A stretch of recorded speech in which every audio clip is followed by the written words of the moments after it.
DMH Kannur vision question അവറിൽ ഈ ആഴ്ച നമ്മളോടൊപ്പം അതിഥിയായി ചേരുന്നത് DYFI ജില്ലാ സെക്രട്ടറി അഡ്വക്കേറ്റ് സരിൻ ശശിയാണ്.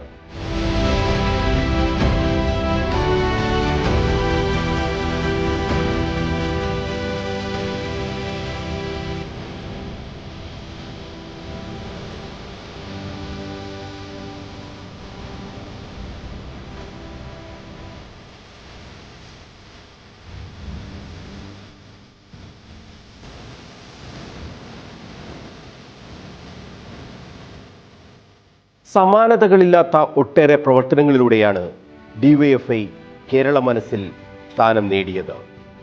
ആ പ്രവർത്തനങ്ങൾ വിവരിക്കുകയാണ് സരിൻ ശശി. എന്തൊരാവശ്യം വന്നാലും ഏറ്റവും ആദ്യം ഓടിയെത്തുക പ്രാദേശികമായ CPM പ്രവർത്തകരുടെ അല്ലെങ്കിൽ DYFI പ്രവർത്തകരുടെയാണ്. കോവിഡ് വന്ന സമയത്ത് നമ്മുടെ നാട്ടിൽ വലിയ അരക്ഷിതാവസ്ഥയായിരുന്നു. ഇപ്പോൾ സ്വന്തം രക്ഷിതാവിൻ്റെ ഡെഡ് ബോഡി ദഹിപ്പിക്കാൻ വേണ്ടി പോലും ഭയപ്പെട്ടൊരു കാലം ഉണ്ടായിരുന്നു. കണ്ണൂർ ജില്ലയിൽ മാത്രം ഞങ്ങൾ ആയിരക്കണക്കിന് ബോഡി DYFI പ്രവർത്തകന്മാർ കിറ്റൊക്കെ ഇട്ട് ദഹിപ്പിക്കാൻ മുന്നോട്ട് പോയിട്ടുണ്ട്. അന്ന് DYFI കളിയാക്കിയ കുറേ ആളുകളുണ്ട്. ആക്കൈ വെറുക്കുന്നവരൊക്കെ വിളിച്ച് കളിയാക്കിയവരാണ് കേരളത്തിലെ കോൺഗ്രസ്സുകാർ. എന്നാൽ അവർക്ക് ഞങ്ങളെ മാതൃകയാക്കേണ്ടി വന്നിട്ടുണ്ട് ഈ കാലഘട്ടത്തിൽ. വയനാട് ദുരന്തഭൂമിയിൽ DYFI ഇടപെട്ടിട്ടുണ്ട്.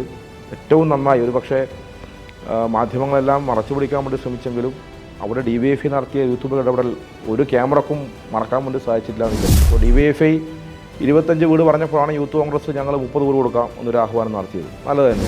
ഇപ്പോൾ കണ്ണൂരാണെങ്കിൽ കണ്ണൂർ ജില്ലാ ആശുപത്രി, തലശ്ശേരി താലൂക്ക് ഹോസ്പിറ്റൽ, പേരാവൂർ താലൂക്ക് ആശുപത്രി, ഇപ്പോൾ Kannur medical college, Pariyaram medical college, ഇത്രയും സ്ഥലത്താണ് നമുക്ക് ഭക്ഷണം എത്തിക്കേണ്ടത്.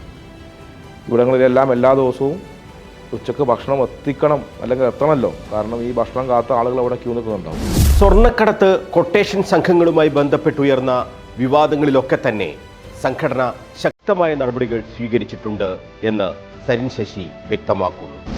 നിങ്ങൾ ഫേസ്ബുക്കിൽ ഒരു ചുവന്ന കെട്ട് തലക്ക് കെട്ടി കുറേ വിപ്ലവ വാക്കുകൾ എഴുതി വെച്ച് വിപ്ലവകാരിയാണെന്ന് പറഞ്ഞാൽ ചിലപ്പോൾ നിങ്ങൾക്ക് ലൈക്ക് കിട്ടും.